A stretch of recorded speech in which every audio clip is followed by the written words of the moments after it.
ভাপা আপনারা বহুবার বানিয়েছেন। আজ বানাবো পটল চিংড়ি ভাপা। এর আগে পটল ভাপার রেসিপি আপনাদের সাথে শেয়ার করেছি। পটল চিংড়ি ভাপা এতটাই সুন্দর খেতে হয় যে যে কোনো দিন দুপুরে বা রাতের ভাত পাতে এই রেসিপিটি খুব সহজেই বানিয়ে নিতে পারেন। নমস্কার বন্ধুরা, কিচেন টেকনিকে আপনাদের সবাইকে স্বাগত। আমি মধুমিতা। আজ নিয়ে এসেছি একটা দারুণ স্বাদের রেসিপি। চলুন দেখে নেওয়া যাক। পটল চিংড়ি ভাপার জন্য আমি এখানে ৮ পিস মতন পটল নিয়েছি। পটলটা দুটো দিকের মুখ আমি কেটে আগে থেকে বাদ দিয়েছি।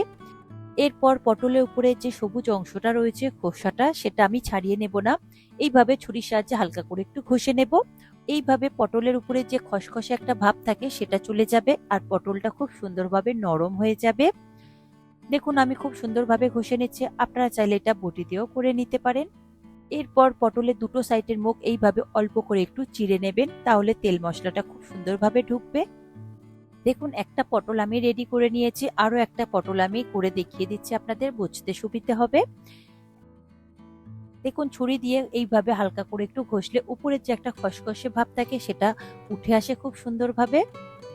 দেখুন উপরের ওই খোসার অংশটা আমি তুলে নিয়েছি খুব সুন্দরভাবে ঘষে। এরপর দুটো সাইডের মুখটাকে আমি কেটে দেব, তবে অল্প করে কাটবেন, খুব বেশি কাটবেন না, তাহলে দু টুকরো হয়ে যেতে পারে। এরপর এই পটলগুলোকে আমি ধুয়ে নেব। তার জন্য আমি একটা বোলের মধ্যে জল নিয়েছি। সেই জলের মধ্যে পটলগুলোকে খুব ভালো করে আমি ঘষে ঘষে ধুয়ে নেব, কারণ পটলের গায়ে অনেকটাই ময়লা লেগে রয়েছে। এই খোসা অংশটা যেটা আমি ছুরি দিয়ে ঘষে তুলেছি সেটা, তাই ভালো জল দিয়ে আর অনেকবার খুব ভালো করে একটু ধুয়ে নেবেন। দেখুন পটলগুলো আমি খুব ভালো করে জল দিয়ে ধুয়ে নিয়েছি। নেওয়ার পরে একটা প্লেটের মধ্যে এটাকে আমি তুলে নিচ্ছি, আর এক্সট্রা জলটাকে আপনারা ফেলে দেবেন। এরপর পটলটার মধ্যে আমি নুন হলুদ মাখিয়ে নেব। তার জন্য দিয়ে দেব সামান্য একটু নুন, আর সঙ্গে দিয়ে দেব সামান্য একটু হলুদ গুঁড়ো। এরপর নুন হলুদ দিয়ে পটলটাকে খুব ভালো করে মাখিয়ে নিতে হবে। এইভাবে পটলটা আপনারা 5 থেকে 10 মিনিট মতন রেখে দেবেন রেস্টে, তাহলে পটলের মধ্যে নুন হলুদটা খুব সুন্দরভাবে চলে যাবে। দেখুন পটলের গায়ে নুন হলুদ খুব সুন্দর করে আমার মাখানো হয়ে গিয়েছে। এরপর এই পটলটা আমি সরিয়ে রাখবো। এরপর নিয়েছি আমি চিংড়ি। আমি 10 থেকে 12 পিস মতন চিংড়ি নিয়েছি। চিংড়িটা একটু বড় সাইজের রয়েছে। আর চিংড়ির মাথার অংশটা বাদ দিয়েছি, আর পুরো খোসাটা বাদ দিয়েছি। আর পিঠের উপর যে সরু শিরার মতন ময়লা অংশটা থাকে সেটাকে আমি বাদ দিয়েছি। এরপর একটা পেস্ট তৈরি করে নেব। তার জন্য একটা বোল নিয়েছি, তাতে দিয়ে দেব 1.5 চা চামচ সাদা সর্ষে বা হলুদ সর্ষে, আর দিয়ে দেব 1 চা চামচ কালো সর্ষে। কালো সর্ষেটা একটু কম পরিমাণেই দেবেন। এরপর দিয়ে দেব 1 চা চামচ পোস্ত, সঙ্গে দিয়ে দেব ঝালের জন্য দুটো কাঁচা লঙ্কা। এরপর প্রয়োজন মতন জল দিয়ে খুব ভালো করে একটা স্মুথ পেস্ট তৈরি করে নেবেন। তবে বাটবার সময় সামান্য একটু নুন দিয়ে বাটবেন, তাহলে সর্ষেটা তিতো হবে না। এরপর আমি পটলটা ভেজে নেব। তার জন্য একটা কড়াই নিয়েছি। কড়াইতে দিয়ে দেব 2 থেকে 3 চা চামচ মতন সর্ষের তেল। সর্ষের তেলটা হাই ফ্লেমে খুব ভালো করে গরম করে নিতে হবে। তেল হাই ফ্লেমে খুব ভালো করে গরম হয়ে গিয়েছে। এরপর এই তেলের মধ্যে দিয়ে দেব নুন হলুদ মাখিয়ে রাখা পটল। পটলটা দেওয়ার পরে গ্যাসের ফ্লেমটাকে মিডিয়াম টু হাইতে দিয়ে পটলগুলোকে ভেজে নিতে হবে 5 থেকে 6 মিনিট মতো সময় ধরে। এর থেকে বেশি সময় ভাজবার প্রয়োজন নেই। দেখুন পটলটা মাঝের মধ্যে নাড়াচাড়া করে বেশ ভেজে নিচ্ছে, তবে পটলটা কালো করে ভাজবেন না, পটলটা জাস্ট হালকা করে একটু নরম হয়ে আসবে, ঠিক সেই রকম করে আপনারা ভেজে নেবেন। আর পটলের গায়ে হালকা করে একটু কালার চেঞ্জ হবে, ঠিক সেই রকমই ভাজবেন।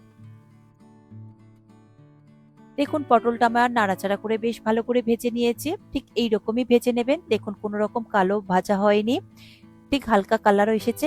এরপর আমি এটাকে একটা বোলের মধ্যে তুলে নেব। এরপর পটল চিংড়িটা ভাপানোর জন্য আমি দেখুন একটা স্টিলের টিফিন বক্স নিয়েছি।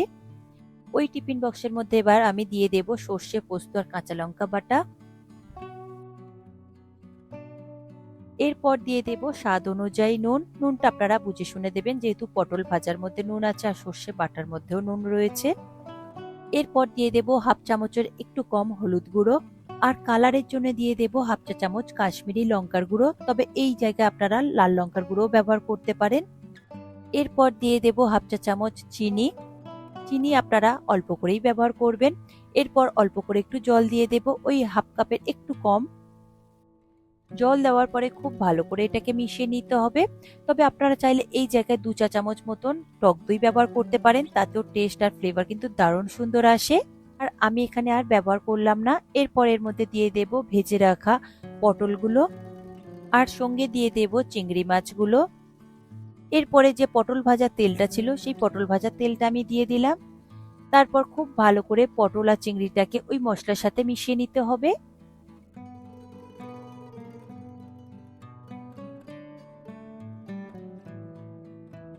দেখুন পটল আর চিংড়ি খুব সুন্দর করে মশলার সাথে আমি মিশিয়ে নিয়েছি।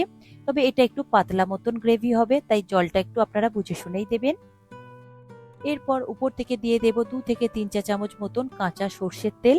যেহেতু ভাপা হচ্ছে তাই কাঁচা সর্ষের তেল আর কাঁচা লঙ্কা অবশ্যই আপনারা ব্যবহার করবেন, তাতে সুন্দর একটা ফ্লেভার আসে। এরপর ঢাকা আটকে এটাকে আমি স্ট্রিম করে নেব বা জলের মধ্যে ভাপিয়ে নেব। তার জন্য দেখুন একটা কড়াই নিয়েছি, কড়াইতে আগে থেকে আমি জল দিয়ে গরম বসিয়ে দিয়েছিলাম আর মাঝে একটা স্ট্যান্ড রেখেছি। এরপর তার মধ্যে ওই টিফিন বক্সটাকে বসিয়ে দিতে হবে, তারপর ঢাকা দিয়ে দিতে হবে। ঢাকা দিয়ে গ্যাসের ফ্লেমটাকে মিডিয়াম টু হাইতে রেখে 25 থেকে 30 মিনিট মতন ভাপিয়ে নিতে হবে। পটলটা ভাপাতে একটু সময় লাগে, তা নাহলে পটলটা সিদ্ধ হবে না, যেহেতু পটলগুলো গোটা রয়েছে। 30 মিনিট পরে আমি গ্যাসের ফ্লেমটাকে বন্ধ করে দিয়েছিলাম, তারপর কড়াই থেকে নামিয়ে একটু ঠান্ডা হতে দিয়েছিলাম। তারপর দেখুন আমি ঢাকা খুলে আপনাদের দেখাচ্ছি টিফিন বক্সটা কত সুন্দর দেখতে লাগছে পটল চিংড়ি ভাপাটা। আর টিফিন বক্সের ঢাকনা খোলার সাথে সাথে এত সুন্দর একটা গন্ধ বেরিয়েছে যে আপনারা বানিয়ে না খেলে কিন্তু একদমই বুঝতে পারবেন না, এত সুন্দর টেস্ট হয়েছে। রান্নাটা খুবই সিম্পল, ঘরে থাকা কয়েকটা উপকরণ দিয়েই কিন্তু এটা তৈরি হয়ে যাচ্ছে। তবে টেস্ট কিন্তু অসাধারণ আসে, আপনারা একবার হলেও এইভাবে বানিয়ে দেখবেন, খুব দারুণ খেতে লাগে। একটা ইউনিক রান্না, বাড়ির যে কেউ খুব পছন্দ করবে।